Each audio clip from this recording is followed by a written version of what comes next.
Hello everyone, welcome to discover study with your political science mentor Preeti Bora. दोस्तों, first grade RPSC का जो Sanskrit department है उसका एग्जामिनेशन है आपका 19th ऑफ नवंबर को। एंड इसीलिए जो 2020 वाला पेपर था वो मैं अच्छे से एनालाइज करा रही हूँ। बट रुकिए, इसकी जो एनालिसिस है वो ये नहीं है कि मैं सिर्फ आंसर की बता रही हूँ, बल्कि हर एक क्वेश्चन के साथ मैं ये बता रही हूँ कि अगर इस बार ये क्वेश्चन आया है तो अब आगे कौन सा क्वेश्चन आ सकता है, एंड उसकी एक्सप्लेनेशन करा रही हूँ सो दैट एग्जाम से जस्ट पहले आपको एक ब्रश अप हो जाए सारे टॉपिक। एंड आप प्रोबेबली सोच रहे होंगे कि मैं इतना रेडी क्यों रखी हूँ। तो देखो, शादियों का सीजन है एंड स्टिल मैं आपके लिए मैंने प्रॉमिस कर रखा था कि ये जो पूरा पेपर है मैं अच्छे से एनालाइज करा दूंगी एंड मैं आपको एक्चुअली बता दूंगी कि क्या क्या टॉपिक आ सकते हैं, सो दैट आप ये 19 वाले तारीख का जो पेपर है वो अच्छे से आप करके आए। मैं चाहती हूँ कि आपका एग्जाम अच्छा जाए और उस दिन वाला पेपर भी हम अच्छे से एनालाइज करेंगे डिटेल में। तो इसलिए मैंने सोचा पहले आपको कंटेंट दे दें, फिर उसके बाद चले जाएँगे। सो बने रहिए डिस्कवर स्टडी के साथ एंड पीडीएफ अवेलेबल हो जाएगी, लेकिन पीडीएफ अवेलेबल होने के लिए सिर्फ़ ये एक शर्त है कि ये वीडियो आप ज़्यादा से ज़्यादा शेयर करेंगे और अगर कमेंट्स मेरे पास 100 से ज़्यादा आ जाएँगे, तब मैं ये इसकी पीडीएफ अवेलेबल करा दूँगी टेलीग्राम चैनल पे। तो टेलीग्राम चैनल भी जॉइन कर लीजिएगा और हमारी जो ऐप है, उसको भी अच्छे से एक्सप्लोर कीजिए। उस ऐप में बहुत सारे कोर्सेज़ हैं एंड मैंने यूनिट वाइज़ कोर्सेज़ बना रखे हैं, तो वो ज़रूर देखिए, स्पेशली यूनिट वाइज़ नोट्स, क्योंकि नोट्स में सब कुछ है, सारे एग्ज़ामिनेशन का एक जड़ी-बूटी या तोड़ है आपके नोट्स, ठीक है?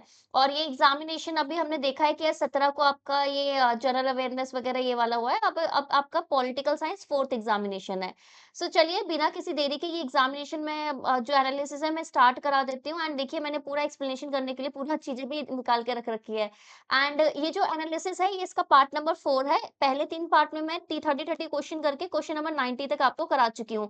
अब 90 के बाद जो क्वेश्चन है वो मोस्टली टीचिंग एप्टीट्यूड और आपका इस सब चीज़ों से रिलेटेड है कि भई किस तरीके से इमोशनल इंटेलिजेंस, साइकोलॉजी टाइप के जो क्वेश्चन हैं, जो आपको सबसे ज़्यादा दिक्कत देते हैं, वो आज हम इसमें कवर करने वाले हैं, ठीक है? सबसे पहला अगर मैं क्वेश्चन बोलूँ, ये थोड़ा आपका पॉलिटिकल साइंस का ही है, 91th वाला क्वेश्चन। एंड मैं इसमें कुछ क्वेश्चन ऐसे हैं ना, जो सर्कल मार दूँगी, जो मुझे लगेगा कि यार ये तो थोड़ा डिफिकल्ट है, ये तो थोड़ा बस की नहीं थी। Who among the following thinkers has given the idea, ठीक है? इनमें से कौन-सा थिंकर था जिन्होंने आइडिया दिया है कल्चर्स ऑफ एनार्की का, ठीक है? एनार्की का कल्चर है एक तरीके से, इस तरीके का आइडिया किसने दिया है? अब अनारकी इंटरनेशनल पॉलिटिक्स में, जब मैं इंटरनेशनल पॉलिटिक्स में अनारकी की बात करती हूँ, तो मुझे ना जल्दी से ना 2 चीज़ें समझ में आती है कि यार या तो बात इसकी रियलिज़्म की हो रही है या फिर बात हो रही है आपकी सोशल कंस्ट्रक्टिविज़्म की, क्योंकि यही 2 थ्योरी के कॉन्टेक्स्ट में मैंने ये पूरा सिस्टम पढ़ा है। तो आपका ऑप्शन है अलेक्जेंडर वेंट, एसवाल्ट, टी.डब्ल्यू. विल्सन या फिर एंड्रू लिंकलेटर। अगर मैं कल्चर की बात करती हूँ, तो आपके रियलिस्ट वाले जो रियलिस्ट हैं, वो आपके कल्चर की बात इतना नहीं करते, वो बेसिकली कि यार ह्यूमन रोल क्या रहता है, इस सब चीज़ों पे ज़्यादा फ़ोकस करते हैं। इसका आंसर बेसिकली अलेक्जेंडर वॉल्ड है और इसका जो आपका सोशल कंस्ट्रक्टिविज़्म वाली थ्योरी है, एक और चीज़ मैं बता देती हूँ कि चलो ये वाला क्वेश्चन तो आ गया पहले से और आपको पता भी होगा मोस्ट प्रोबेबली। अब आगे क्या आ सकता है इसमें? तो देखिए, जो क्रिटिकल थ्योरी है ना, क्रिटिकल थ्योरी से आपके मोस्ट प्रोबेबली क्वेश्चन आ सकते हैं, जिसमें आपका लिंकलेटर हो गया, हेबरमास हो गया, हेबरमास का लेजिटिमाइजेशन आपका क्राइसिस वगैरह आप बोलो, थियोडोर अडॉर्नो हो गए, ठीक है? उनकी मोरालिटी वाला जो एक कांसेप्ट है वो आप बात कर लो, या फिर आप बात कर लोगे कि ये लिंकलेटर के इनकी जो थ्योरीज़ है ना, जो ज़्यादा पॉपुलर नहीं है, वो अब ज़्यादा पूछी जा सकती है। तो ये जो 3 नाम मैंने अभी मेंशन कर दिए हैं, इस चीन तीनों से रिलेटेड बुक्स याद कर लेना, ठीक है? मैं बुक्स इसलिए बोल रही हूँ क्योंकि इनकी जो थ्योरीज़ हैं वो बुक्स की फॉर्म में ही है। बुक्स का नाम ही एज़ इट इज़ आपको मिनिमम मोरालिया इस तरीके से बुक्स का नाम ही आपको दे देंगे और बोल देंगे ये कांसेप्ट किसने दिया है, बट एक्चुअली वो बुक है, क्योंकि ये ट्रेंड मैं इस पर्टिकुलर एग्ज़ामिनेशन में देख रही हूँ।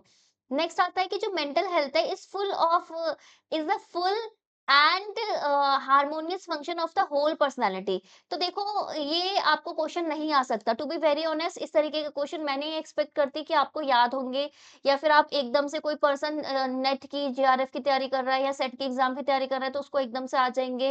मोस्ट प्रोबेबली जिसका पेपर वन स्ट्रांग होता है उसको फिर भी आ जाते हैं, बट कभी कभार ऐसा होता है कि कभी कभार डेफिनेशन वगैरह आप भूल जाते हो, तो कभी घबराना नहीं है। जब पेपर आता है उसमें 150 में से ऑब्वियस सी बात है कि 30 क्वेश्चन ऐसे होंगे जो आपको या तो कंफ्यूज करेंगे या आपको आते नहीं होंगे। तो ऐसे मामले में बिल्कुल भी घबराना नहीं है, ये ध्यान रखिए। ये डेफिनिशन बेसिकली लैडल ने दी थी, बट स्टिल मैं एक बार कंफर्म कर देती हूँ, दिस इज़ या राइट लैडल, ठीक है? और ये आंसर की भी आपको मिल जाएगी। नेक्स्ट आता है choose the correct combination of communication skills which are used for giving information. अब इसे समझते हैं इस तरीके के क्वेश्चन और क्या आ सकते हैं।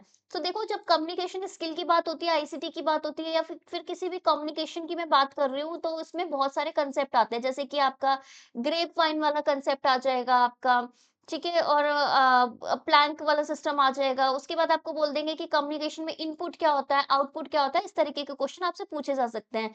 तो देखो कुछ आप इसमें आपसे बोल रहे हैं कि देखो मेरे को करेक्ट कॉम्बिनेशन बताओ जो कि इन्फॉर्मेशन देने के काम आता है। तो स्पीकिंग, रीडिंग, लिसनिंग, राइटिंग ये 4 ऑप्शन आपके पास है कि यार या तो तुम बोल रहे हो या लिख रहे हो या पढ़ रहे हो या सुन रहे हो। तो इन्फॉर्मेशन देने की बात हो रही है। इन्फॉर्मेशन जब मैं लेने की बात होती कि भाई मेरे को लेना है कहीं से इन्फॉर्मेशन तो मैं क्या करती? मैं तो सुनती या फिर मैं रीड करती। लेकिन कोई इन्फॉर्मेशन दे रहा है तो कैसे देगा वो? या तो बोल के देगा या लिख के देगा यानी कि स्पीकिंग और राइटिंग आएगा। और इसमें ना इसकी दूसरी वेरिएशन आ सकती है कि इन्फॉर्मेशन ले कैसे रहे हो? तो उसमें आप करो उसमें अगर ऐसा क्वेश्चन आता तो आप रीडिंग और लिसनिंग लिखते उसमें, ठीक है ना? ये ध्यान रखना। Next, which one is not an area of emotional intelligence according to Mayer and Salovey? So basically emotional intelligence से रिलेटेड आपका cognitive development से रिलेटेड जो क्वेश्चन है वो आपको सबसे ज्यादा कंफ्यूज करने वाले हैं। तो मेयर और सेलेवॉय ने बेसिकली बोला था कि देखो इनमें से कौन सा इमोशनल इंटेलिजेंस नहीं है। और मैं आपको एक चीज बता देती हूँ जो न्यू एजुकेशन पॉलिसी है 2020 की उसमें स्पेसिफिकली मेंशन है कि इमोशनल इंटेलिजेंस में ध्यान देना है।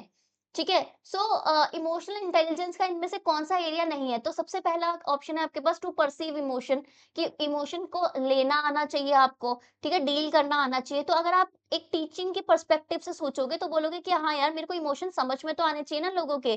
जैसे मुझे आपके इमोशन समझ में आए कि यार ये पेपर से आपको प्रॉब्लम हो रही है तो मैंने आपके लिए कोर्स निकाला।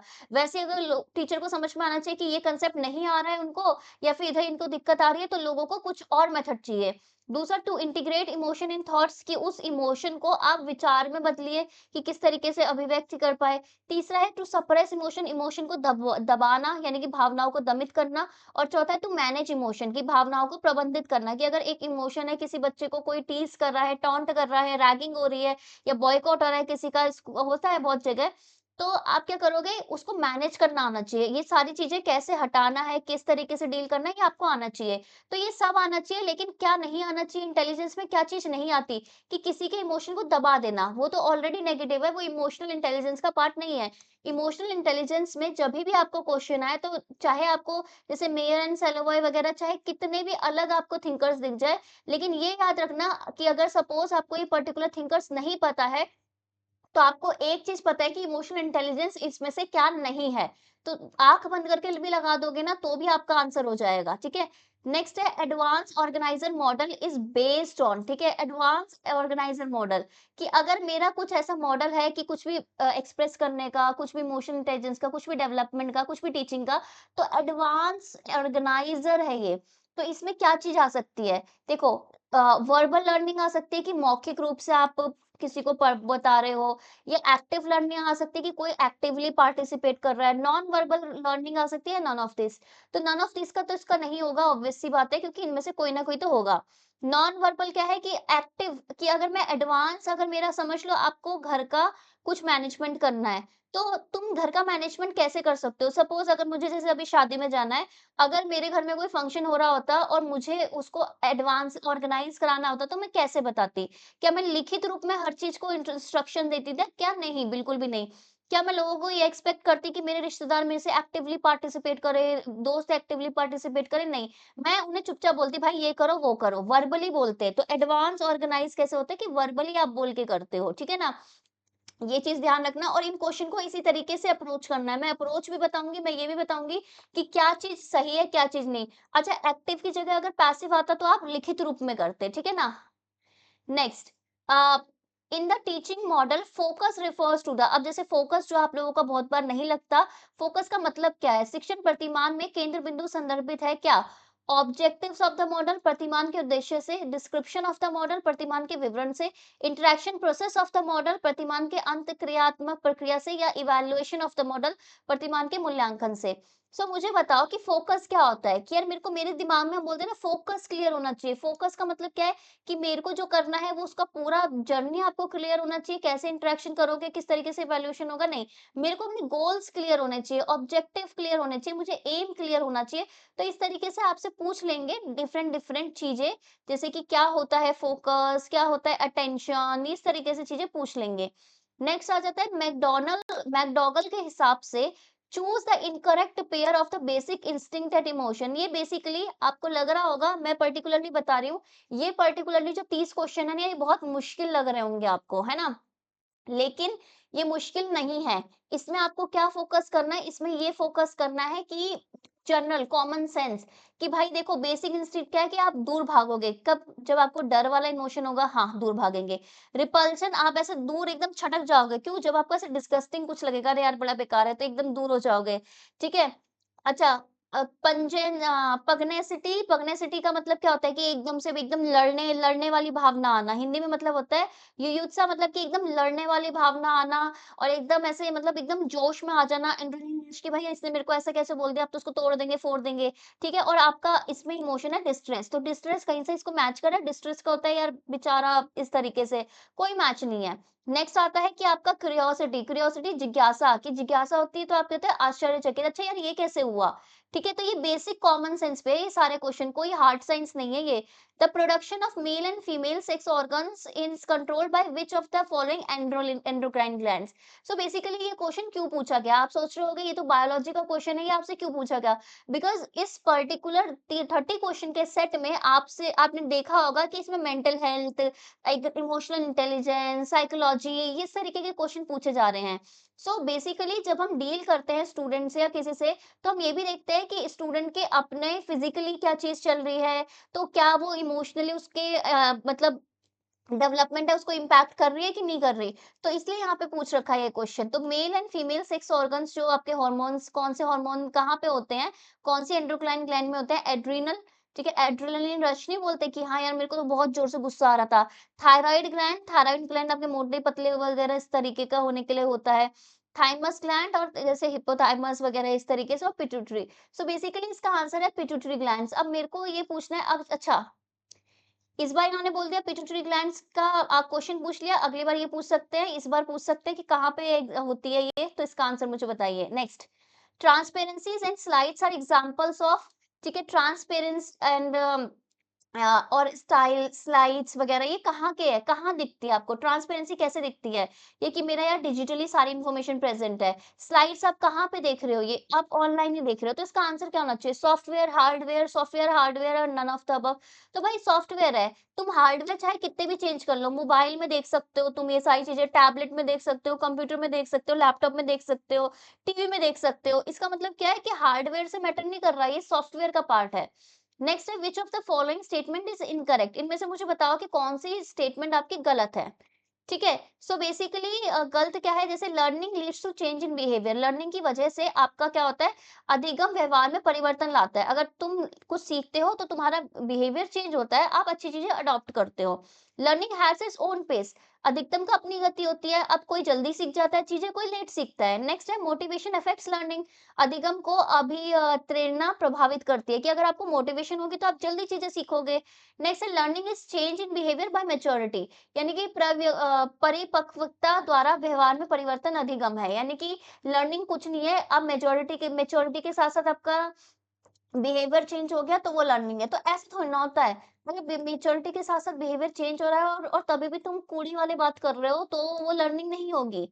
ठीक है? अगर तुम तभी भी ऐसा भेदभाव कर रहे हो, सही से बिहेव नहीं कर रहे, तो वो लर्निंग नहीं होगी। ठीक है ना? नेक्स्ट आता है आपका according to Edgar Dale's cone of experience. ठीक है? एडगर डेल ने कोन ऑफ एक्सपीरियंस डाला था। अब मुझे बताओ कि जो एडोलेसेंस स्टूडेंट है, ठीक है, कौन सा एक्सपीरियंस वो गेन करते हैं? By observing the practical shown by the teacher.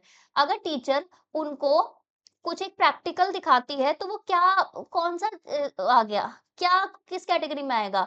वास्तविक प्रत्यक्ष अनुभव, रियल डायरेक्ट एक्सपीरियंस, प्रदर्शन अनुभव, डेमोन्स्ट्रेशन एक्सपीरियंस, दृश्यात्मक अनुभव, विजुअल एक्सपीरियंस, नाटकीय अनुभव, dramatic experience. So basically teacher उनको डायरेक्टली दिखा रही है, तो रियल डायरेक्ट का मतलब नहीं होगा। रियल टाइम तो वो होता है कि जब आप एक्चुअली आप कर रहे हो। तो विजुअल भी नहीं है, विजुअल में सिर्फ स्लाइड्स नहीं दिखा रही, वो प्रैक्टिकल दिखा रही हैं, प्रॉपर प्रैक्टिकल करके दिखा रही हैं। ड्रामा भी नहीं है ये, तो दिस इज़ डेमोंस्ट्रेशन, वो आपको डेमोंस्ट्रेट कर रही है कि ये पर्टिकुलर चीज़ें कैसे हो रही है। नेक्स्ट आता है which one of the following should be avoided in a classroom communication. Classroom कक्षा संप्रेषण में निम्नलिखित में से एक को टाला जाना चाहिए, यानी कि ये तो बिल्कुल नहीं होना चाहिए। इंटरैक्शन, अंतःक्रियाएं, आप किसी दूसरे के साथ इंटरैक्ट कर रहे हो, ये तो अच्छी बात है, होना चाहिए। प्रिजुडिस, पूर्वाग्रह, कि आपने ना दिमाग में पहले से ही बना दिया कि ये फलाना पर्सन ना बेकार है, या फलाना पर्सन ना इसको कुछ आता नहीं है, चीटिंग करता है। फीडबैक, प्रतिपुष्टि, कि यार किसी ने कुछ बोला, आपने फीडबैक दिया जो कि एक पॉजिटिव है। और क्लियर प्रोनाउंसिएशन, यानी कि स्पष्ट उच्चारण। अगर मैं चीजें साफ से नहीं बोलूंगी, क्लियरली नहीं बोलूंगी, आपको समझ ही नहीं आएगी, तो आपका कम्युनिकेशन नहीं होगा। फीडबैक नहीं दूंगी तो आपको पता नहीं चलेगा कि मेरे को आपकी कौन सी बात बुरी लग रही है। ठीक है, लेकिन प्रेजुडिस नहीं होना चाहिए, पहले से मुझे जजमेंटल नहीं होना चाहिए कि मुझे क्या करना है क्या नहीं करना है, ये ऐसा है वैसा है, ये वाली चीजें नहीं रखनी चाहिए। Next, what a teacher should not do in the class, कि एक शिक्षक को कक्षा में क्या नहीं करना चाहिए। Use of teaching support material, शिक्षक सहायक सामग्री का प्रयोग। ठीक है, ये तो करना चाहिए, साफ पता चल रहा है तो ये नहीं है। मेंटेन डिसिप्लिन, भाई आपका अनुशासन बनाए रखना चाहिए, अरे यार ये तो बनाए रखना चाहिए, इसमें नॉट डू तो नहीं आ रहा। एप्रोप्रिएट क्लास इंटरेक्शन, की उपयुक्त कक्षा तय क्रिया, इंटरेक्शन प्रॉपर होना चाहिए, अरे होना चाहिए बिल्कुल, इसमें नॉट पूछा है तो हमें ask question to selected student, अगर इसमें ये लिखा होता कि सबसे क्वेश्चन पूछना है तब सही है, लेकिन तुम गिने चुने लोगों से क्वेश्चन पूछ रहे हो, वो बहुत ही गलत है। अगर मैं आप में से किसी को डिस्क्रिमिनेट करूँ ना, आप मुझे गालियाँ लिखोगे, ठीक है? तो वो सही नहीं है। Which one of the following is not a characteristic of adolescence period, ठीक है? निम्नलिखित में से कौन-सा किशोरावस्था की विशेषता नहीं है? रोल कन्फ्यूजन होता है जब हम टीनेज होते हैं, हमें नहीं पता ना कि भूमिका संप्रभाति, कि हमें नहीं पता हमें करना क्या है, क्या बनना है, क्योंकि हमें इतना एक्सपीरियंस नहीं होता। फिर इमोशनल कंट्रोल, संवेगात्मक नियंत्रण, यानी कि हमारा इमोशन पे कंट्रोल होता है। अरे यार कंट्रोल होता तो हमें कंफ्यूजन क्यों होती? ठीक है, यही आंसर है। डे ड्रीमिंग, दिन में सपने देखते हो, बहुत देखते हैं, ये बन जाएँगे, वो बन जाएँगे। लैक ऑफ एडजस्टमेंट, एडजस्ट नहीं कर सकते भाई। एटीट्यूड बहुत होता है, ईगो बहुत होती है उस समय। ठीक है, नहीं कर सकते, गुस्सा भी बहुत आता है, right? Next, which of one of the following is not a general principle of teaching learning, इनमें से मुझे बताइए कि टीचिंग और लर्निंग के कौन से जनरल एक्सपीरियंस नहीं है। Principle of correlation with real life, ठीक है, कि आप क्या करते हो वास्तविक जीवन में, सह संबंध का सिद्धांत, ठीक है, ये क्या ये टीचिंग और लर्निंग का एक्सपीरियंस है? बिल्कुल है। कोरिलेट करते हो आप चीजों को जनरल लाइफ में, जैसे कि मैं बता रही हूँ कि यार ये इसमें से अलग से कुछ पढ़ने की जरूरत नहीं है, ये तो होता ही है। Next, principle of individual differences की व्यक्तिक विभिन्नताओं का सिद्धांत, ठीक है, हमको पता है कि सब लोगों के अपने-अपने डिफरेंसेस हैं, ठीक है, और सब लोग अपने हिसाब से काम करते हैं। सपोज़ मुझे एक पर्टिकुलर टाइमिंग में मैं क्लास नहीं ले सकती और आप एक पर्टिकुलर टाइमिंग में क्लास अटेंड नहीं कर सकते, सबका अपना-अपना है, ये तो हमें देखना चाहिए। तीसरा, प्रिंसिपल ऑफ पास्ट एक्सपीरियंसेस, सबका अपना पास्ट एक्सपीरियंसेस होता है। अब आप में से कुछ लोग बोलोगे कि यार मैम आप अच्छा पढ़ाते हो क्योंकि हमने पास्ट में आपसे बहुत चीज़ें पढ़ रखी है, हमने आपकी पूरी पॉलिटिकल साइंस की प्लेलिस्ट देख रखी है, अब हमें पता है कि आप फ्री में ये थ्योरी भी कराते हो, एमसीक्यू कराते हो, सब कराते हो, तो एक सेंस ऑफ रिस्पेक्ट है। जो लोग नए आए हैं, कुछ उनको लगेगा कि यार ये तो सिर्फ़ एमसीक्यू करा रही है, हमें नहीं करनी। ठीक है, सबका अपना एक्सपीरियंस होता है क्योंकि पास्ट में उनके साथ ऐसा कुछ हुआ हो, ठीक है, right? Next, principle of inactiveness, teaching और लर्निंग में क्या इनएक्टिव निष्क्रियता का सिद्धांत होना चाहिए? बिल्कुल नहीं होना चाहिए। अगर आप इनएक्टिव होगे, इंटरैक्ट नहीं करोगे, प्रॉब्लम नहीं बताओगे, तो कैसे पता चलेगा कि क्या प्रॉब्लम है?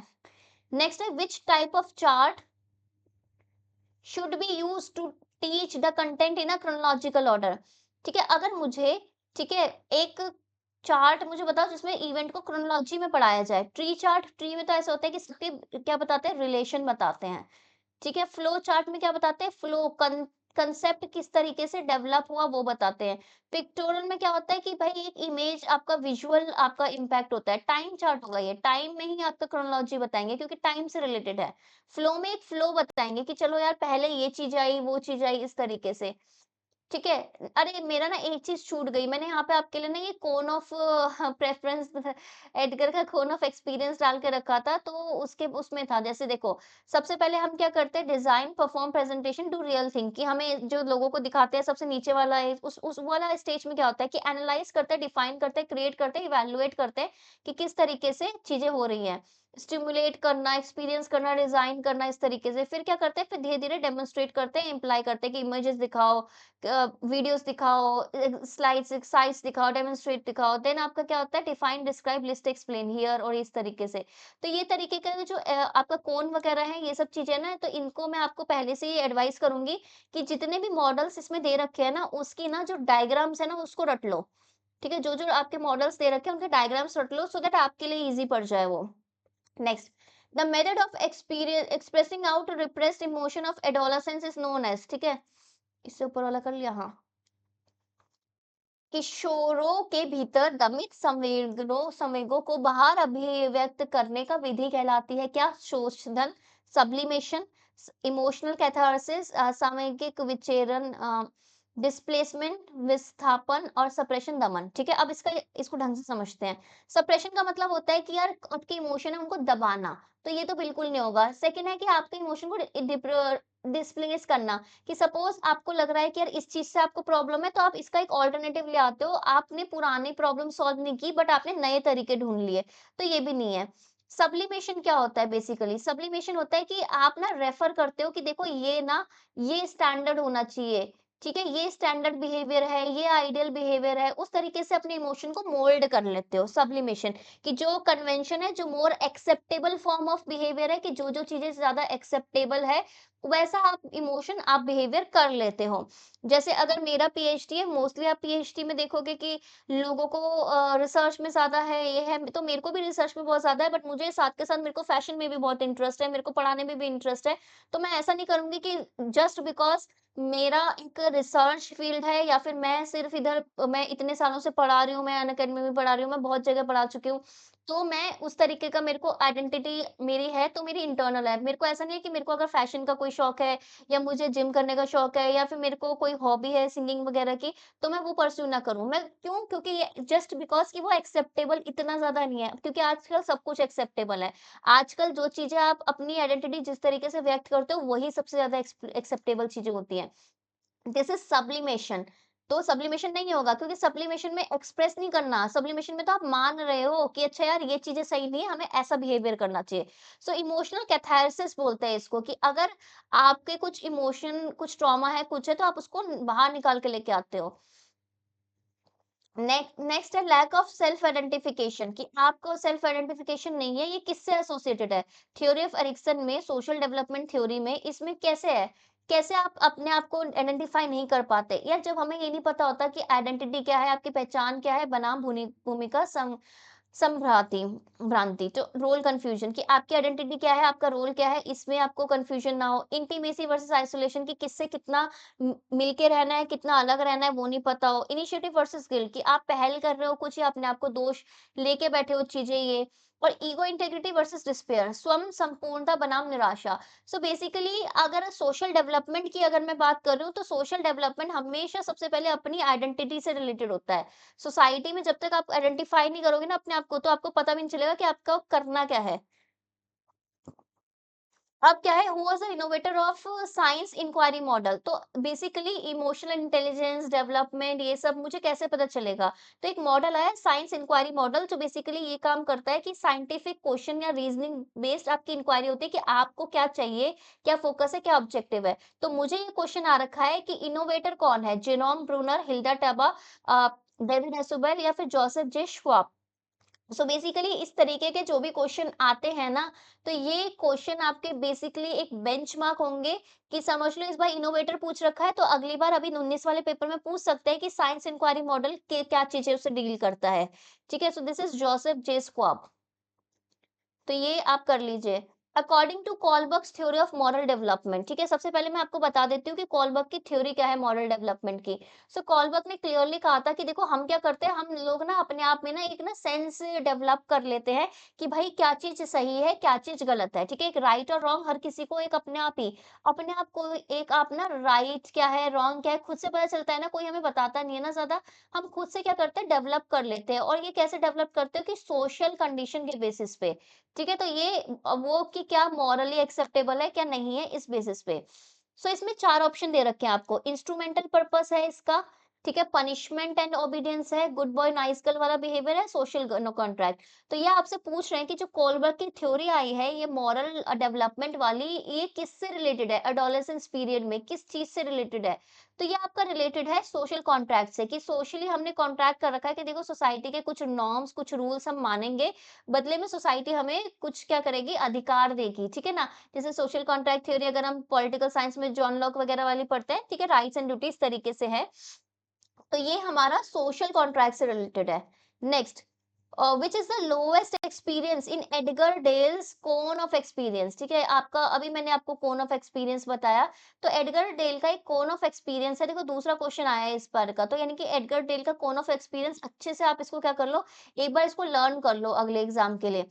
टीचिंग लर्निंग में सबसे नीचे कौन सा सिस्टम होता है, ठीक है, तो सबसे पहले कंट्रीव्ड एक्सपीरियंस, समेकित अनुभव, ड्रामेटिक एक्सपीरियंस, नाटकीय अनुभव, वर्बल सिंबल, मौखिक प्रतीक और मोशन पिक्चर्स, चलचित्र। अब मुझे खुद बताओ, अगर सपोज मैंने कभी भी इस पर्टिकुलर चीज का नाम भी ना सुना हो, तो मुझे पता है कि इन चारों में से सबसे पहले लेवल पे हमें सिंबल्स दिखाए जाते हैं कि भाई देखो ये ए फॉर एप्पल होता है, बी फॉर बॉल होते हैं, ऐसे सिंबल दिखाते हैं ना कि भाई होता है, ठीक है, सिंबल बता दिया कि प्लस ऐसा सिंबल होता है, माइनस, फिर हमें क्या बताते हैं कि ठीक है धीरे-धीरे आपको अपग्रेड करेंगे, मोशन पिक्चर्स वगैरह दिखाएँगे कि पिक्चर से और बेटर समझ में आता है। फिर आपको ड्रामा से तो और ही अच्छा समझ में आता है, फिर अब पूरा सब कुछ मिला के तो और अच्छा समझ में आता है। लेकिन हमें समझ में आ रहा है कि इन सब में सबसे जो बेसिक है, सबसे जो लोएस्ट एक्सपीरियंस है वो वर्बल है। अब चाहे मुझे कोन ऑफ एक्सपीरियंस नहीं पता हो, मुझे एडगर डेल नहीं पता हो, बट स्टिल मैं ये क्वेश्चन कर सकती हूँ। नेक्स्ट है जीन पियाजेट की थ्योरी ऑफ मॉरल डेवलपमेंट थी, ठीक है, वो क्लोजली किस डायमेंशन से रिलेटेड है ये मुझे बताइए। तो बेसिकली कॉग्निटिव से है, संज्ञात्मक से है, फिजिकल शारीरिक से है, सोशल सामाजिक से है, इमोशनल है आपका। तो बेसिकली ये कॉग्निटिव डायमेंशन से रिलेटेड है कि कॉग्निटिव मतलब होता है कि किस तरीके से आप लेते हो इमोशंस को। मेरे को पहचानना है कि लोग कैसे इमोशंस लेते हैं, तो उनकी थ्योरी ऑफ मॉरल डेवलपमेंट भी उस तरीके से होता है, ये ध्यान रखना। नेक्स्ट है इमोशनल इंटेलिजेंस मीन्स सामयिक बुद्धि का तात्पर्य किससे है कि recognise and understand our own emotion, अपने स्वयं के संवेगों को पहचानना एवं समझना। मैनेज अवर ओन इमोशन, अपने संवेगों को प्रबंधित करना, ठीक है। Recognise, understand and manage the emotion of other, दूसरों के संवेगों को पहचानना, समझना और प्रबंधित करना। सो इमोशन इंटेलिजेंस, जैसे कि न्यू इकोनॉमिक न्यू न्यू आपका एजुकेशन पॉलिसी में ऑलरेडी मेंशन है कि देखो ये ऐसा है कि सबसे पहले अपने इमोशन समझना, फिर अपने इमोशन को मैनेज करना, फिर दूसरे इमोशन समझना, तो ये सारी चीजें हैं, ठीक है, ऑल ऑफ द अबव। और ये टीचर्स को बोला जाता है, अब स्पेशल ट्रेनिंग मिल रही है, ठीक है, समझ याद रखना। In instruction system teacher learner curriculum and instruction material is related to, कि अनुदेशन प्रणाली में शिक्षक, शिक्षार्थी, पाठ्यक्रम एवं अनुदेशन सामग्री संबंधित किससे है, इनपुट से है।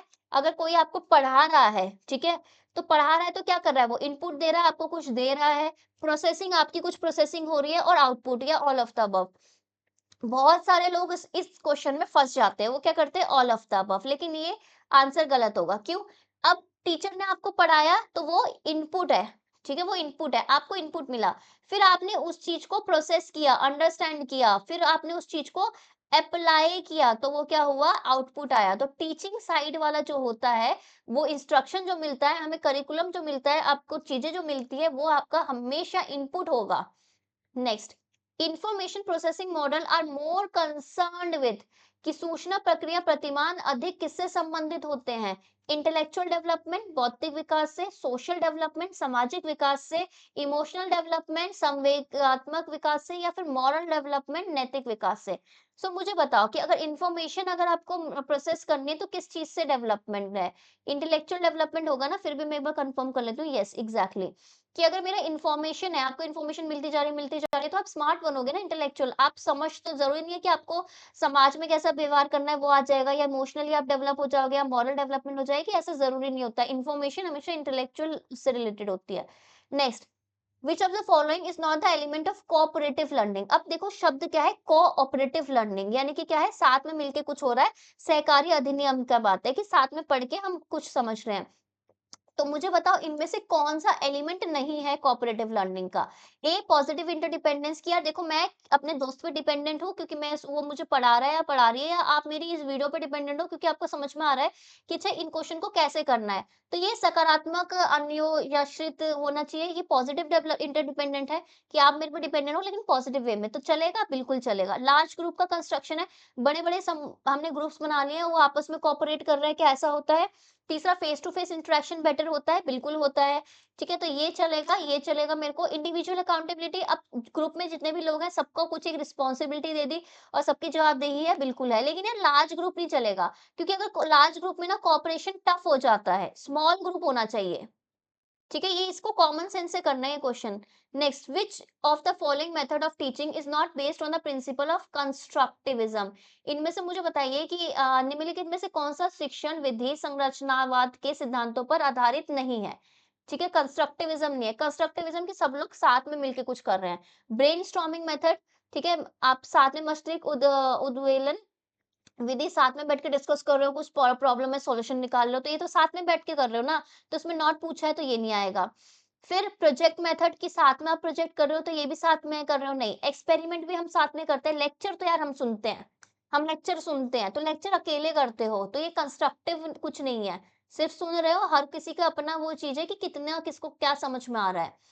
नेक्स्ट है कि teaching is a form of interpersonal influence, कि इंटरपर्सनल होता है हम व्यक्तिगत तौर में कैसे कम्युनिकेशन कर रहे हैं उस तरीके का इन्फ्लुएंस ऐसा होता है। तो टीचिंग बेसिकली ऐसा फॉर्म ऑफ ऐसा है कि जो इसका एम क्या होता है, changing the behaviour potential of another person. शिक्षण पारस्परिक प्रभाव का एक रूप है जिसका उद्देश्य किसी अन्य व्यक्ति का व्यवहार को क्षमता को बदलना है। ये डेफिनेशन किसने दी है भाई? ये डेफिनेशन बीओ स्मिथ ने दी है, क्लार्क ने दी है, मॉरिसन ने दी है, कि एनएल गेज ने दी है? ये एनएल गेज ने दी है। ठीक है, next, when the effect of any task is satisfactory it is learned by the learner।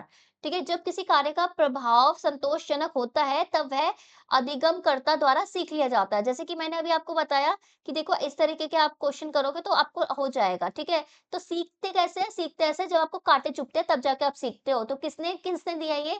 Thorn. Thorn का मतलब होता है कांटे। ठीक है, थॉर्न का हिंदी हिंदी मतलब होता है कांटे, और कांटे जब चुभते हैं तब सीखते हो, तो दिस इज आपका थॉर्न लाइक डाइट। ठीक है, इस तरीके से मैंने आपको करा दिया है, तो ऐसे ही सीखोगे आप। नेक्स्ट, अभी का लास्ट क्वेश्चन, और अभी कल सुबह कब कल था, अभी तो मैं शाम में लेक्चर लेके आ रही हूँ, लेकिन कल का मैं सुबह लेक्चर ले आऊंगी, सो दैट आपके पास एक पूरा दिन रहे। पूरे पांचों के पांचों जो लेक्चर सीरीज है मैंने पूरी पीडीएफ बना रखी है, और पीडीएफ अच्छे से एनालाइज कर लेना, क्योंकि मैंने सब में बता रखा है कि क्या क्या क्वेश्चन आ सकते हैं। Next, learning is the modification of behaviour through experiences and training. अधिगम अनुभवों द्वारा, प्रशिक्षण द्वारा व्यवहार में संशोधन है। ये परिभाषा किसने दी है? कि लर्निंग क्या है? आप बिहेवियर चेंज कर रहे हो एक्सपीरियंस के बेसिस पे और ट्रेनिंग के बेसिस पे। तो किसने दी है? गेट्स एंड अदर ने दी है, वुडवर्थ ने दी है, हिलगर्ट ने दिया है, या किंसले ने दिया है? So basically this is Gates and other. ठीक है, गेट्स एंड अदर्स ने दिया है ये। अभी हमें समझ में आ रहा है कि अभी हमने 120 क्वेश्चन किए हैं। ठीक है, 120 क्वेश्चन का हम ये निष्कर्ष मैं निकाल रही हूँ कि आउट ऑफ 120 क्वेश्चन, ठीक है, आउट ऑफ दीज 120 क्वेश्चन अभी तक आपके ये पॉलिटिकल साइंस वाले में, तो आपके क्वेश्चन नंबर 1 से लेकर 90 तक पॉलिटिकल साइंस के थे। उसके बाद 91 टू 120 वाले क्वेश्चन ये आपके टीचिंग एप्टीट्यूड, इमोशनल इंटेलिजेंस, ये सारे वाले हैं। ठीक है, सो आपका मॉरल डेवलपमेंट इस तरीके के वाले हैं। तो ये वाला मोस्ट इंपॉर्टेंट रहने वाला है, ये जरूर कर लीजिएगा, बिकॉज ये यूनिट मैंने इस तरीके से कराई है, ये 30 क्वेश्चन मैंने ऐसे कराए हैं कि अगर इन केस आपने कुछ नहीं पढ़ा हो, ठीक है, बिकॉज मुझे पता है कि आप पढ़ा होगा, लेकिन स्टिल अगर आपने कुछ नहीं पढ़ा हो तो भी आप आंसर निकाल पाए, और आगे क्या आना है वो भी आपको मैंने बता ही दिया है। सो चैनल के साथ बने रहिए, लाइक करिए, कमेंट में पार्टिसिपेट करते रहा कीजिए, और जो भी आपके डाउट्स है जो भी है सारा मुझे बता दीजिए। और टेलीग्राम में हमारे टेलीग्राम चैनल से जुड़िए, जब एग्जामिनेशन होगा तो मुझे हार्ड कॉपी भेज देना, वो भी सॉल्व करवा दूंगी। ठीक है, bye bye, take care, have a nice day.